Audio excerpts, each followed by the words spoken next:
إن الحمد لله نحمده ونستعينه ونستغفره ونؤمن به ونتوكل عليه ونعوذ بالله من شرور أنفسنا ومن سيئات أعمالنا من يهده الله فلا مضل له ومن يضلل فلا هادي له وأشهد أن لا إله إلا الله وحده لا شريك له وأشهد أن محمدا عبده ورسوله فإن أصدق الكلام كلام الله وخير الهدي هدي محمد صلى الله عليه وسلم وشر الأمور كل محدثاتها وكل محدثة بدعة وكل بدعة ضلالة وكل ضلالة في النار. أعوذ بالله السميع العليم من الشيطان الرجيم من همزه ونفخه ونفثه. بسم الله الرحمن الرحيم. يا أيها الناس اتقوا ربكم الذي خلقكم من نفس واحدة وخلق منها زوجها وبث منهما رجالا كثيرا ونساء واتقوا الله الذي تساءلون به والأرحام إن الله كان عليكم رقيبا. يا أيها الذين آمنوا اتقوا الله حق تقاته ولا تموتن إلا وأنتم مسلمون. يا أيها الذين آمنوا اتقوا الله وقولوا قولا سديدا يصلح لكم أعمالكم ويغفر لكم ذنوبكم ومن يطع الله ورسوله فقد فاز فوزا عظيما.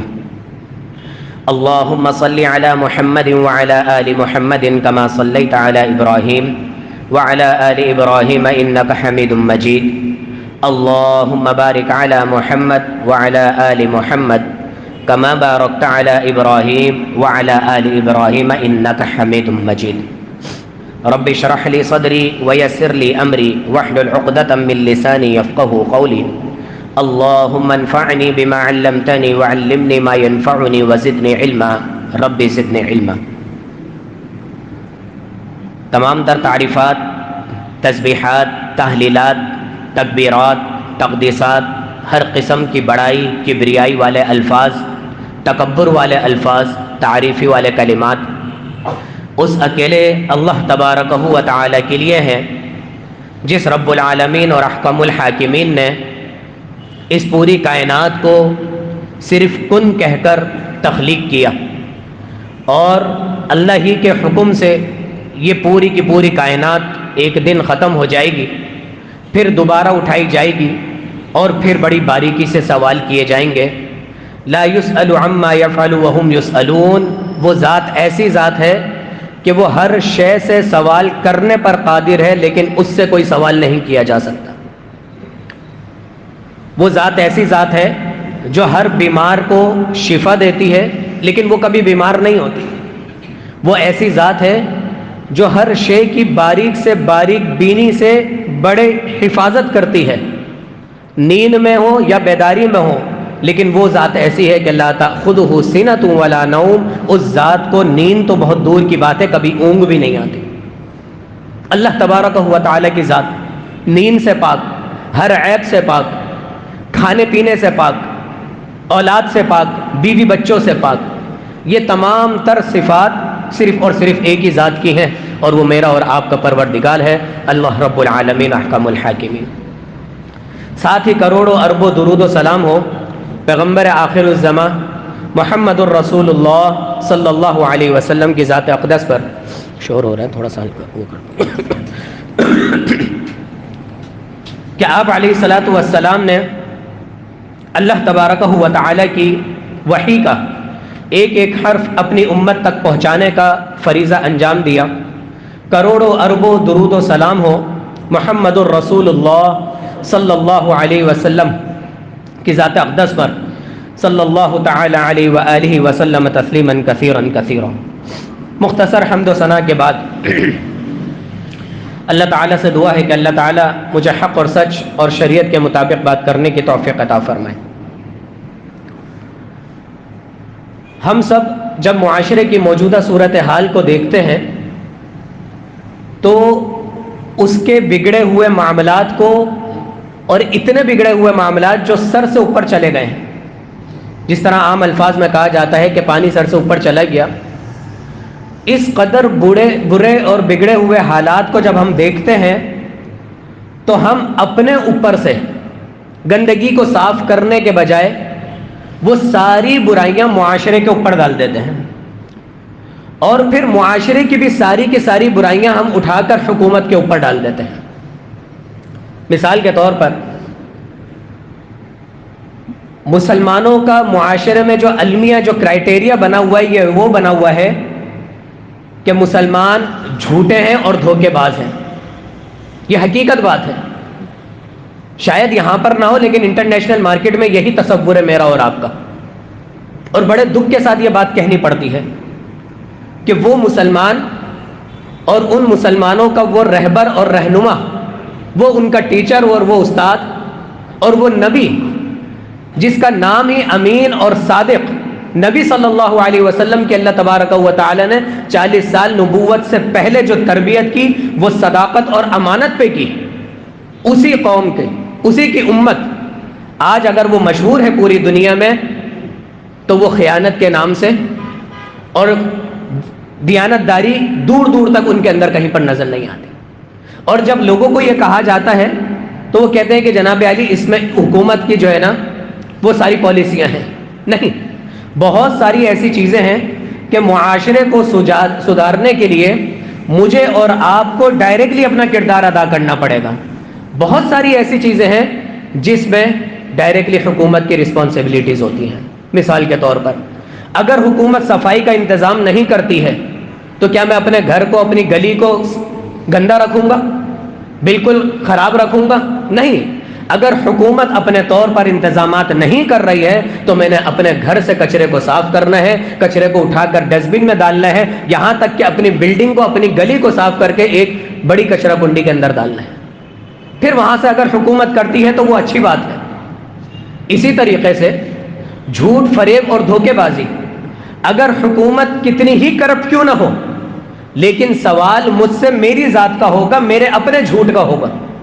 میں اپنے گھر والوں کو بھی تو سدھارتا ہوں نا۔ مارکیٹ میں کتنی چیزیں جو ملاوٹ والی بن رہی ہوتی ہیں لیکن میں چھانٹ کر بالکل خالص چیز لے کر آتا ہوں، کیوں؟ کیونکہ میرے بیوی بچوں کو کہیں پر کوئی مرض نہ آ جائے، میرے بیوی بچوں کو نقصان نہ ہو جائے۔ تو پھر ہم یہ ساری چیزیں حکومت کے اوپر پر کیوں ڈال دیتے ہیں؟ ایک چیز ایسی ہے، ایک چیز کیا کہ ایک چیزیں ہیں جس میں ڈائریکٹلی حکومت کی رسپانسبلٹی ہوتی ہے، ذمہ داریاں ہوتی ہیں، عوام چاہ کر بھی اس چیز کو کبھی سدھار ہی نہیں سکتی۔ اور وہ کون سے رولز ہیں؟ کئی ایک رولز ہیں جن میں سے ایک رول ٹریفک کا رول ہے۔ اگر حکومت اس کا صحیح طریقے سے استعمال نہیں کرے گی، عوام لاکھ کوشش کر لے، آپ ٹریفک کے رول کو نہیں سنبھال سکتے۔ کتنے لوگوں کو روک لیں گے؟ ہر ایک کو جلدی ہے، ہر ایک کو جانا ہے، یہاں سے ہاتھ دیں گے وہاں سے گاڑی آ جائے گی، اس کو روکیں گے یہاں سے گاڑی آ جائے گی۔ یہ تو پالیسی بنانی ہی حکومت نے ہے۔ لیکن آج جو ہمارا ٹاپک ہے وہ کیا ہے کہ معاشرے کی اصلاح ہوگی، اور اصلاح کس کے ذریعے ہوگی؟ حکومت کے ذریعے نہیں، میرے اور آپ کے ذریعے ہوگی۔ پرسنلی انسان کی کیا ذمہ داریاں عائد ہوتی ہیں معاشرے کی اصلاح پر، آج ان چیزوں کا جائزہ لیں گے انشاءاللہ تعالی۔ اور کئی ایک لوگوں نے کتابیں لکھ دی معاشرے کی اصلاح کے لیے، دینی کتب اٹھا کے دیکھیں وہ بھی لکھی ہوئی ہیں، دنیاوی کتب بھی لکھی ہوئی ہیں۔ یونیورسٹیز میں، کالجز میں، اسکولوں میں پڑھایا جاتا ہے کہ معاشرے کو کس طرح سدھارا جا سکتا ہے۔ لیکن میرے اور آپ کے نبی پیغمبر آخر الزماں محمد الرسول اللہ صلی اللہ علیہ وسلم نے کئی ایک احادیث بیان کی ہوں گی، جن میں سے آج ہم سنیں گے صرف ایک حدیث۔ کتنی حدیث ہے میرے بھائی؟ ایک حدیث۔ اور کوشش یہ ہوگی کہ وہ حدیث آپ کو گھول کر پلا دی جائے کہ زندگی میں کبھی نہ بھولیں۔ اور وہ حدیث کون سی ہے؟ سنن ابو داؤد کی ہے، 4918 نمبر پر یہ حدیث موجود ہے کہ نبی صلی اللہ علیہ وسلم نے فرمایا کہ المؤمن مرآۃ المؤمن، صرف 3 ورڈ جن میں 2 ایک جیسے ہیں اور ایک الگ ہے، اور وہ کیا ورڈ ہے؟ المؤمن مرآۃ المؤمن، مومن مومن کا آئینہ ہوتا ہے، آئینہ ہوتا ہے مومن مومن کا۔ اب ہم بچپن سے یہ حدیث سنتے ہوئے تو آ رہے ہیں، اور سن کر سن ہو گئے، پڑھتے نہیں ہیں۔ پڑھنے سے حرکت آتی ہے انسان کے جسم میں، اور وہ خود بھی عمل کرتا ہے اور دوسروں کو بھی عمل کرنے کی ترغیب دیتا ہے۔ لیکن بات یہ ہے کہ پہلے کسی بات کو سمجھ تو لیا جائے، اچھے طریقے سے سمجھ لیں گے تو عمل کرنا آسان ہوگا۔ عمل جب ہم کریں گے دوسرے کو بتانا آسان ہوگا، اور جب دوسرے لوگ اس پر عمل کریں گے تو انشاءاللہ تبارک و تعالی میری اور آپ کی کوششوں سے چاہے ہم لوگ مر جائیں کھپ جائیں، ہماری زندگی میں وہ رزلٹ نہ آئے، لیکن ہمارے جانے کے بعد ہماری نسلوں میں وہ ایک معاشرہ، اسلامی معاشرہ انشاءاللہ تعالی منعقد ہوگا جس کے اندر سے اسلام کی مہک آئے گی۔ اور نبی صلی اللہ علیہ وسلم نے یہی محنت کی، مکے میں بھی اور مدینے میں بھی۔ مکے میں جو محنت کی وہ رنگ لے کر آئی مدینے میں، ورنہ ایسا کیسے ہو سکتا ہے کہ ایک شخص ابھی اسلام قبول کر رہا ہے، اس کے پاس ابھی خود اپنے کھانے کو نہیں ہے، لیکن مکے سے جو لوگ ہجرت کر کے آ رہے ہیں وہ شخص ان کو کہہ رہا ہے کہ میرے بھائی میرے پاس ایک مکان ہے، ان میں سے کچھ آپ لے لیجئے، کچھ میں رہ لیتا ہوں، میرے پاس 2 مکان ہیں، ایک مکان آپ لے لیجئے، میرے پاس 2 باغ ہیں، ایک باغ آپ لے لیجئے، میرے پاس یہ کاروبار ہے، کاروبار کا آدھا حصہ آپ لے لیجئے، آدھے پر میں کر لیتا ہوں، میرے پاس 2 بیویاں ہیں، اللہ اکبر کبیرہ، آپ دیکھ لیجئے، خود پسند کر لیجئے، آپ کو جو پسند آتی ہے میں اس کو طلاق دے دیتا ہوں، عدت کے بعد آپ اس کے ساتھ نکاح کر لیجئے اور میں ایک بیوی کے ساتھ گزارا کروں۔ یہ تربیت تھی، یہ معاشرہ تھا، دنیا کا پہلا اور آخری معاشرہ، اسلامی سب سے بڑا معاشرہ مدینہ کا معاشرہ تھا۔ اور مومن مومن کا آئینہ ہے، مومن نے مومن کا آئینہ بننے کے بعد اس کو ثابت کیا، صحابہ نے ثابت کیا۔ اب آ جائیے حدیث کی طرف۔ نبی کریم صلی اللہ علیہ وسلم نے فرمایا کہ مومن مومن کا آئینہ ہے۔ کس طریقے سے آئینہ ہے؟ اپنے سامنے ایک آئینے کو رکھیں، ہم سب اس کا روزانہ استعمال کرتے ہیں، ہر شخص کے پاس گھر میں موجود ہے، دکانوں پر موجود ہے، اور کچھ لوگوں کے پاس تو جیب میں بھی موجود ہوتا ہے آئینہ۔ آئینے کو سامنے رکھیں اور اس کی صفات دیکھیں کہ نبی صلی اللہ علیہ وسلم نے اگر مومن کو آئینے سے تشبیہ دی ہے یا آئینے کی طرح بننے کا کہا ہے تو آئینہ آخر ہے کیا چیز؟ کیا چیز ہے آخر؟ جب آپ اس کو اپنے چہرے کے سامنے رکھیں گے تو آئینے کی سب سے پہلی صفت یہ ہے کہ آئینہ آپ کو آپ کی برائی دکھائے گا۔ چہرے پہ آپ کے دھول مٹی ہے، دانا ہو گیا ہے تو وہ چھپائے گا نہیں، آئینہ آپ کو آپ کی برائی دکھائے گا اور بڑے واضح طور پر دکھا دے گا۔ تو اس لیے بتایا کہ مومن مومن کا آئینہ ہے۔ اگر تم اپنے مسلمان بھائی کو، مومن بھائی کو کسی غلط چیز میں کام کرتے ہوئے دیکھو، انوالو دیکھو، مشغول دیکھو، وہ نمازیں نہیں پڑھ رہا، جھوٹ بول رہا ہے، گالیاں دے رہا ہے، دوسرے کو دھوکہ دے رہا ہے، یا کوئی اور برائی اس کے اندر ہے، تو مومن مومن کا آئینہ ہے، تم اس کو روک لو، اس چیز اس کی برائی اس کو اچھے طریقے سے دکھا دو۔ اور یہی تو ہم ہر جمعے سنتے ہوئے آتے ہیں۔ 4 سپارہ سورہ آل عمران آیت نمبر 110، اخرجت للناس تأمرون بالمعروف وتنہون عن المنکر، کہ مسلمان کی ڈیوٹی یہ ہے کہ وہ برائی کو دیکھ کر برائی سے روکتا ہے اور اچھائی کرنے پر لوگوں کو آمادہ کرتا ہے۔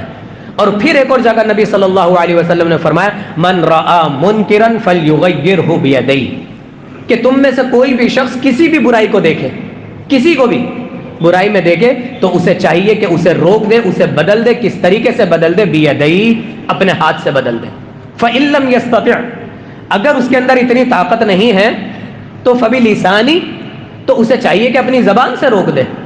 اور اگر اتنی بھی طاقت نہیں ہے تو پھر اسے چاہیے کہ اپنے دل میں اس برائی کو برا جانے۔ کذالک اضعف الایمان، یہ ایمان کا کمزور ترین حصہ ہے۔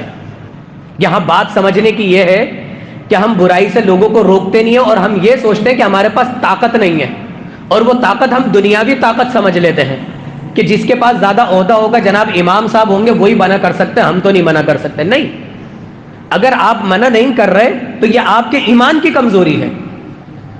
یہاں پر ایمان کو یہاں پر نبی صلی اللہ علیہ وسلم نے جوڑا، کذالک اضعف الایمان، یہ ایمان کا سب سے کمزور ترین حصہ ہے کہ تم نہ ہاتھ سے نہ زبان سے کسی کو روک پا رہے ہو، اگر صرف دل میں برا جان رہے ہو تو یہ ایمان کا کمزور ترین حصہ ہے۔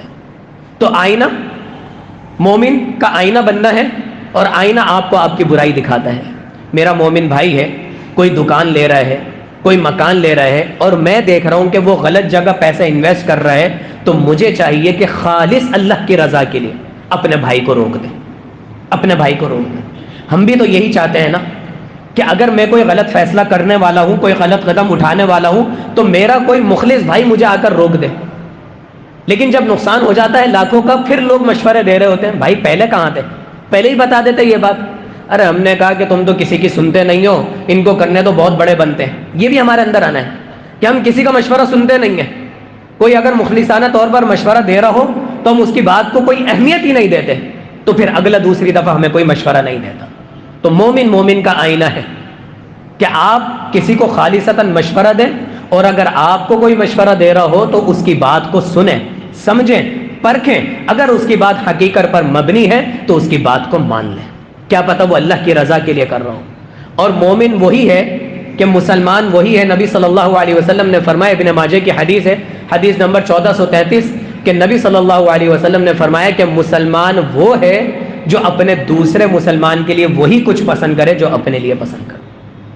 جب میں چاہتا ہوں کہ مجھے برائیوں سے روک دے کوئی، تو پھر میں اپنے بھائیوں کو کیوں نہیں روکتا؟ کیوں انہیں گڑھے میں گرنے دیتا ہوں؟ کیوں نماز کے وقت ان کو بولتا نہیں ہوں؟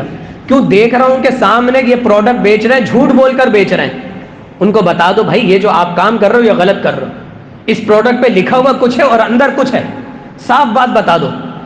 اللہ تبارک و تعالیٰ اس میں ایسی برکت دے گا، یقیناً پیسے کم ملیں گے، یقیناً 4 گھاگ چلے جائیں گے، لیکن 5ویں گھاگ سے اللہ تبارک و تعالیٰ آپ کو ایسی برکت دے گا کہ انشاءاللہ تعالیٰ دنیا میں بھی آپ کے لیے وہ ذخیرہ آخرت ہوگا، اور آخرت میں تو پھر انشاءاللہ تعالیٰ ذخیرہ جنت ہو گئی ہوگا.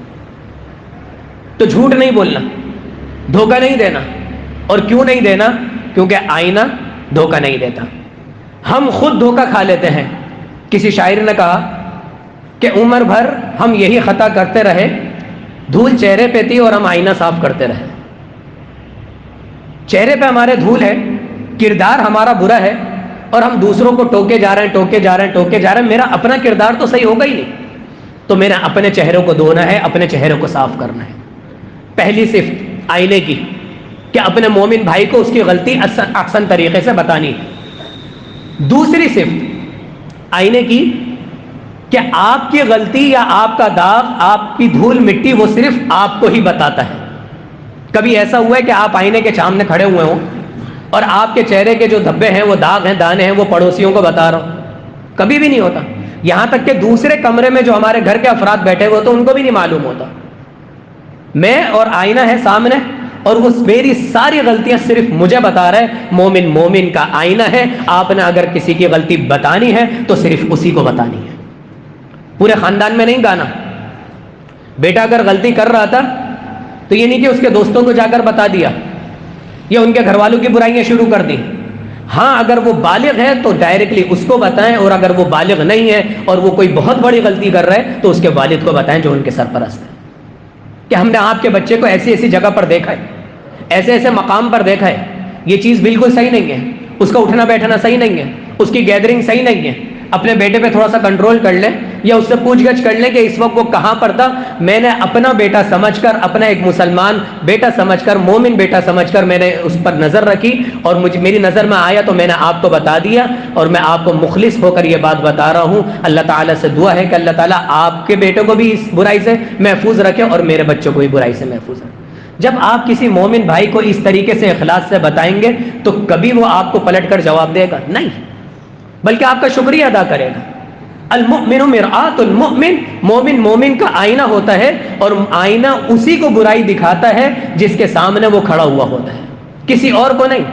اور پھر دوسری برائی دوسرے لوگوں کے سامنے جب ہم برائی کرتے ہیں، اس کے بارے میں اللہ تبارک و تعالی نے اتنے برے الفاظوں سے لوگوں کو لتاڑا ہے، ترغیب دلائی ہے. اور کیا دلائی ہے؟ سورۃ الحجرات 26واں سپارہ، اس کی آیت نمبر 13-12 میں اللہ تبارک و تعالی نے فرمایا ایحب احدکم ان یاکل لحم اخیہ، ایحب، کیا تم اس بات کو پسند کرتے ہو، ان یاکل لحم، کہ تم گوشت کھاؤ، اخیہ، اپنے بھائی کا، میتتن، یہ کہ وہ مردہ ہو. اللہ اکبر. ایک تو گوشت کھانا، دوسرا انسان کا گوشت کھانا، تیسرا اپنے بھائی کا گوشت کھانا، اور چوتھا کہ مردہ کا گوشت کھانا. یہ چاروں چیزیں قباحت والی ہیں. مردہ کا یہاں پر خاص کر کیوں ذکر کیا؟ کبھی سوچا ہے آپ لوگوں نے؟ یہ آیت ہم بچپن سے سنتے ہوئے آ رہے ہیں. ہم زندوں سے زیادہ مردوں کی عزت کرتے ہیں، زندوں سے زیادہ. رشتہ داروں میں کسی کی لڑائی ہوتی ہے تو ہم خوشیوں میں نہیں جاتے، شادیوں میں نہیں جاتے، لیکن انتقال ہو جاتا ہے تو فوراً پہنچ جاتے ہیں. کسی کی برائی چل رہی ہوتی ہے، لیکن جب اسی کا انتقال ہو گیا، بھائی اب تو معاف کر دو اس کو، وہ دنیا سے چلا گیا. زندگی میں اس کو جتنی تکلیفیں دی ہوں، جتنے دکھ دیے ہوں، جتنی اس کی برائیاں کی ہوں، لیکن مرنے کے بعد آخرکار ہم رک جاتے ہیں. جنازہ لے کر جا رہے ہوتے ہیں، کیا کہتے ہیں؟ خیال سے دیکھو جنازہ گرے نہیں. چاہے زندہ شخص کا پاؤں لڑکھڑا جائے لیکن ہم کہتے ہیں کہ جنازے کو ٹیڑھا نہ کرو. مردہ شخص کی ہم زیادہ عزت کرتے ہیں بنسبت زندہ کی.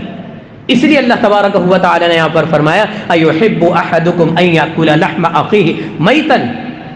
تم اس بات کو پسند کرتے ہو ایک شخص تمہارا بھائی وہ جو مر گیا ہے، اللہ کے پاس پہنچ گیا ہے، اس کا گوشت اکھاڑ کر تم کچا گوشت کھاؤ.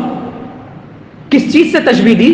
کہ اس کی برائی تھی اس کے ساتھ تھی، تم نے اس کا گوشت اکھاڑ کر اپنے منہ میں کیوں ڈال لیا؟ اس کی برائی دوسروں کے سامنے کیوں پیش کر دی؟ اللہ تبارک و تعالی نے اس کا پردہ رکھا ہوا تھا، تم نے کیوں پردہ فاش کر دیا؟ تم نے کیوں دنیا کے سامنے اس کی برائیوں کو لے کر آ گئے؟ اس کا اور اللہ کا معاملہ تھا. اگر تمہیں اس کی اصلاح کرنی تھی تو اکیلے میں جا کر اس کو احادیث سنا کر، اللہ تبارک و تعالی کی آیتیں سنا کر یا مخلصانہ مشورہ دے کر اچھے انداز سے اس کو تم مشورہ دیتے اور اس کی برائی کو اس کے اندر سے اندر کرتے، ختم کرتے. المؤمن مرآت المؤمن، مومن مومن کا آئینہ ہوتا ہے میرے بھائی.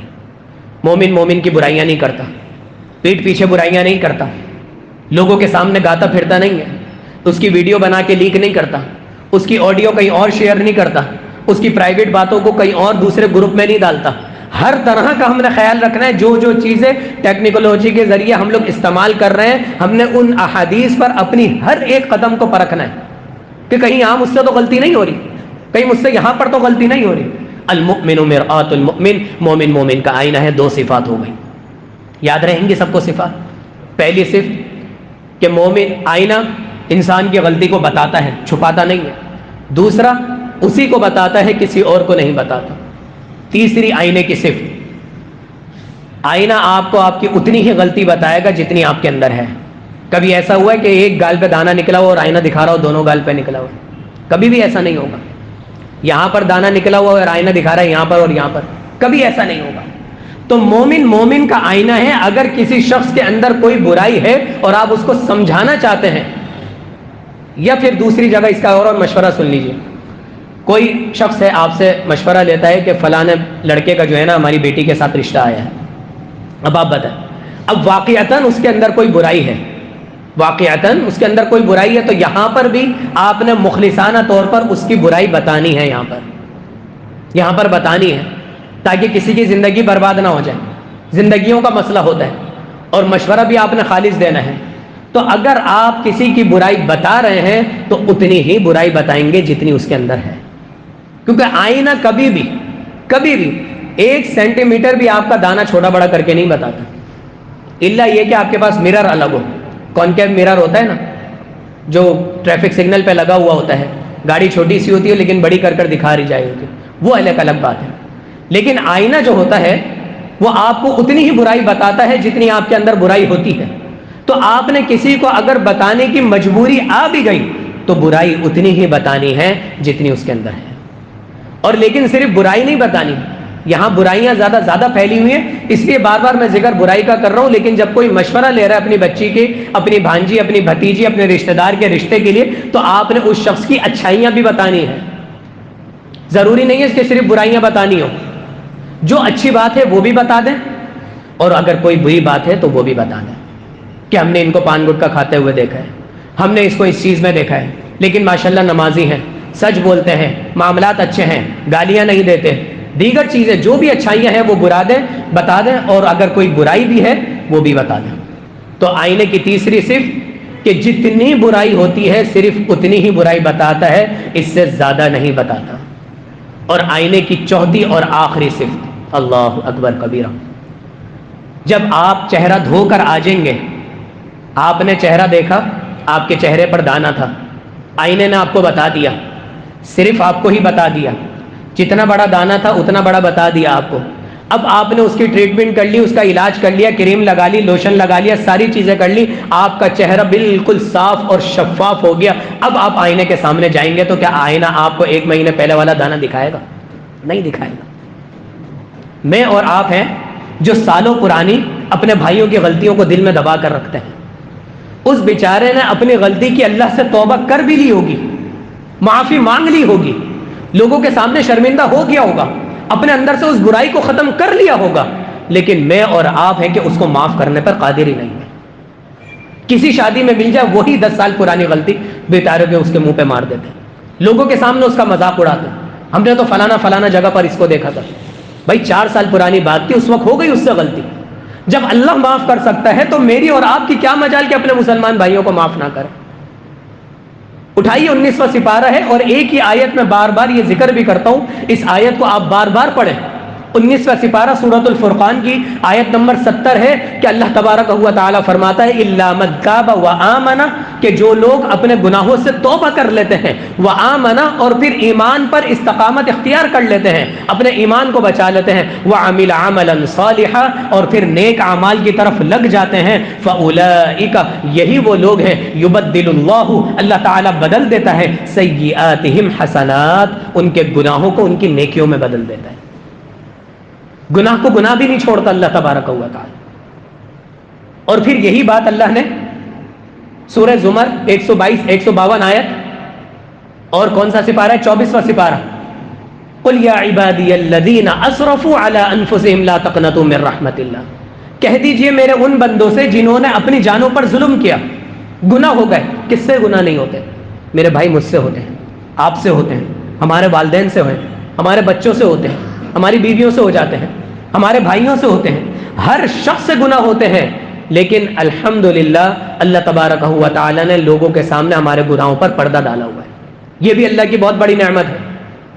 لیکن اللہ تبارک و تعالی فرماتے ہیں قل یا عبادی الذین اسرفوا علی انفسہم، ان لوگوں سے کہہ دیجئے جنہوں نے اپنی جانوں پر ظلم کیا، لا تقنطوا من رحمت اللہ، میری رحمت سے نا امید نہ ہو، ان اللہ، یقین اللہ تعالی، یغفر، معاف کر دیتا ہے، الذنوب، گناہوں کو، یا اللہ کتنے گناہوں کو معاف کر دیتا ہے؟ جمیعاً، سب کے سب گناہوں کو معاف کر دیتا ہے۔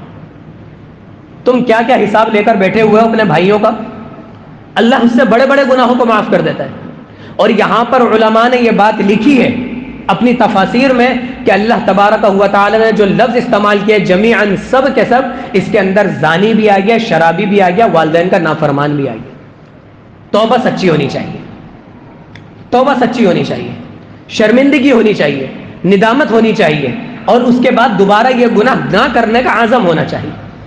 مستقل نافرمان نہ ہو والدین کا، مستقل زنا کرنے والا نہ ہو، مستقل شرابیں پینے والا نہ ہو، مستقل نشہ کرنے والا نہ ہو۔ اگر اس سے ہو گیا اتنا بڑا گناہ، لیکن وہ اللہ تبارک و تعالیٰ کے سامنے آ جائے، اپنے گناہوں کی معافی مانگ لے، اپنے آپ کو ایک صحیح اور سیدھے ٹریک پر چلا لے، اسلامی تعلیمات کی نظر میں اپنے آپ کو صحیح کر لے، تو اللہ تبارک و تعالیٰ تمام کے تمام اس کے گناہ معاف فرما دے گا۔ ساری زندگیاں اس نے نماز نہ پڑھی ہو نماز، لیکن اب جب عہد کر لیا تو پھر فجر کی بھی نہ چھوڑتا ہوں، فجر کی بھی پڑھتا ہو، عشاء کی بھی پڑھتا ہو، دیگر نمازیں بھی پڑھتا ہو، تو اللہ تبارک و تعالی دوسری آیت کے ذریعے فَأُولَئِكَ يُبَدِّلُ اللَّهُ سَيِّئَاتِهِمْ حَسَنَات، اللہ تعالیٰ اس کے گناہوں کو اس کی نیکیوں میں بدل کر اس کو جنت میں داخل کر دے گا۔ تو میرے بھائی، میرے عزیز، میرے محترم، تمام تر بات کا خلاصہ یہ ہے کہ نبی صلی اللہ علیہ وسلم نے فرمایا کہ المؤمن مرآۃ المؤمن، مومن مومن کا آئینہ ہے، تو مجھے اور آپ کو آئینہ بننا ہے، آئینے کی صفات اپنانی ہے، اپنے دوسرے مسلمانوں کو برائی سے روکنا ہے، دوسرے مسلمان بھائیوں تک ہی بات کو رکھنا ہے، لوگوں پہ نہیں گاتے پھرنا۔ کسی مسلمان کی اگر برائی آپ کو بتانے کا موقع مل رہا ہے یا ضرورت پیش آ رہی ہے تو صرف اتنی ہی بات کرنی ہے جتنی اس کے اندر برائی موجود ہے۔ اور پھر آخری بات، اپنے مسلمان بھائیوں کو معاف کرنے کی عادت ڈالیں، ان کی برائیوں کو بھولنے کی عادت ڈالیں، ان کی برائیوں کو یاد نہ رکھیں۔ عین ممکن ہے وہ ہم سے زیادہ نمازیں پڑھنے والا ہو، ہم سے زیادہ قرآن کی تلاوت کرنے والا ہو، ہم سے زیادہ اللہ سے معافیاں مانگنے والا ہو، اس نے اللہ سے رو رو کر معافیاں مانگ لی اور میں ابھی تک اس کی برائیوں کو یاد رکھا ہوں۔ نہیں، اپنے بھائیوں کی برائیوں کو معاف کر دیں، ان کو بھول جائیں۔ اللہ تبارک و تعالی سے دعا ہے جو بھی کچھ سنایا گیا ہے اسے اپنی بارگاہ میں قبول و منظور فرما لیں۔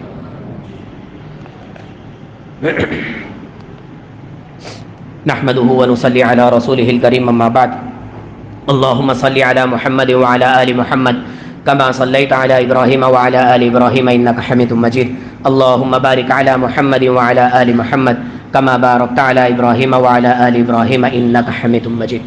کچھ دعاؤں کی درخواست ہے۔ ایک تو اناتیہ بچی کی طبیعت ابھی بھی ناساز ہے، 3 جمعوں سے مستقل اس کے لیے دعا ہو رہی ہے۔ اس کے والد صاحب کی آڈیو آئی تھی اور بڑا رو رہے تھے، وہ کہہ رہے تھے کہ مال کے اعتبار سے الحمدللہ ہمارے پاس سب کچھ ہے، صرف دعاؤں کی ضرورت ہے۔ بہت زیادہ دعائیں کریں کہ اس کے سینے میں کچھ انفیکشن ہو گیا ہے، کچھ ایسا معاملہ ہو گیا ہے کہ بیماری چھوٹی نہیں ہے، بڑی ہے، اور چھوٹی بچی ہے بالکل. تو آپ تمام بھائیوں سے درخواست ہے کہ اس بچی کو اپنی خاص دعاؤں میں یاد رکھیں. نام یہاں بھی یاد رہے، نیت کر لیں گے اللہ تبارک و تعالی ہماری دعائیں اس تک پہنچا دے گا. دوسرا ایک اور نمازی ہے، انہوں نے اپنے پڑوسی کے لیے بھی دعا کا کہا ہے. اسی طریقے سے کئی ایک لوگ ہیں بیمار جن کا ہمارے پاس درخواست پہنچی. اللہ تبارک و تعالی تمام تر بیماروں کو شفا کاملہ عاجلہ عطا فرما دے. تمام مسلمان مرحومین کو اللہ اپنی مغفرتوں میں، اپنی رحمتوں میں رکھ لے. اور جتنے لوگ شادی کے لیے پریشان ہیں، لڑکے ہیں یا لڑکیاں ہیں، والدین بڑے پریشان ہیں اپنے بچے بچیوں کی شادیوں کے لیے، اللہ تبارک و تعالی اچھے گھرانوں سے دین اور دنیا کی دونوں نعمتوں کے ساتھ ان کے اچھی جگہ شادیاں کروا دیں. اور جو لوگ شادیاں ہو چکی ہیں، جو لوگ اولاد کے لیے پریشان ہیں، اللہ تبارک و تعالی ان کو نیک اور صالح اولاد نصیب فرما دیں. اور جن کی اولادیں ہیں، اللہ تبارک و تعالی ان کو اولاد سے سکون عطا فرما دیں، ان کی اولادوں کو فرما بردار بنا دیں. ہمیں اپنے والدین کا فرما بردار بنا دیں. ہمیں اللہ تبارک و تعالی نمازوں کا پابند بنا دیں، نظروں کی اور نمازوں کی اور زبانوں کی حفاظت کرنے والا بنا دیں. اور ایک مختصر سا اعلان ہے، اگلے اتوار کو 18 تاریخ کو ہماری ایک کانفرنس ہو رہی ہے، اصلاح معاشرہ کانفرنس. یہی اصلاح معاشرہ جو آج کا ٹاپک تھا، اس کے اعتبار سے باقاعدہ بڑے بڑے علماء آئیں گے اور وہ اپنے علم کے مطابق نئے نئے طریقے سے بتائیں گے کہ ہمیں معاشرے کی اصلاح کے لیے کون سے پہلو اختیار کرنے ہیں. ایک پہلو میں نے بتایا آپ کو جو کہ ہم سب کی ذمہ داری ہے. اور معاشرہ سدھرے گا تو نسل سدھرے گی، نسل سدھرے گی تو ہماری آگے آنے والی فصل سدھرے گی، اور فصل سدھرے گی انشاءاللہ تبارک و تعالی تو یہ سمجھ لیجئے کہ پورا ملک بھی، اور پھر انشاءاللہ قیامت تک کے لیے آنے کے لیے ہمارے جو ہے وہ صدقہ جاریہ ہو جائے گا. تو معاشرے کا سدھرنا بہت زیادہ ضروری ہے. تو اس کے لیے ہماری ایک چھوٹی سی ٹیم نے ایک منعقد کیا ہے، ایک کانفرنس منعقد کی ہے. جو ہماری کوشش یہ ہے کہ مسجد کی جو انتظامیہ ہے ہم اس سے ان کا خرچہ نہ لیں. ان کے اوپر ویسے ہی پہلے بہت زیادہ ذمہ داریاں ہیں، تو اس میں میں بھی شامل ہوں، مجھ جیسے ایک دو لوگ اور بھی امام شامل ہیں. ہم سب لوگ مل کر 5-6 افراد مل کر یہ جو ہے جو کانفرنس ہے منعقد کر رہے ہیں. اس میں آپ کے تعاون کی جو ہے وہ درخواست ہے، درکار ہے. آپ سب مل کر انشاءاللہ تعالی اس میں تعاون کریں گے تو اللہ تبارک و تعالی ہمارے لیے صدقہ جاریہ بھی کرے گا. اور اگلے اتوار کو 18 تاریخ کو بھیم پورہ گارڈن میں قبہ مسجد میں یہ کانفرنس منعقد کی گئی ہے. اگر آپ لوگ کے لیے آسانی ہو تو میری طرف سے بھرپور آپ کو شرکت کی دعوت ہے، وہاں پر شرکت کریں مغرب سے عشاء تک. اللہ تبارک و تعالی سے دعا ہے اللہ تعالی ہمارا یہاں پر جمع ہونا، سننا سنانا، جمعہ پڑھنا قبول و منظور فرما لے. وآخر دعوانا الحمد للہ رب العالمین.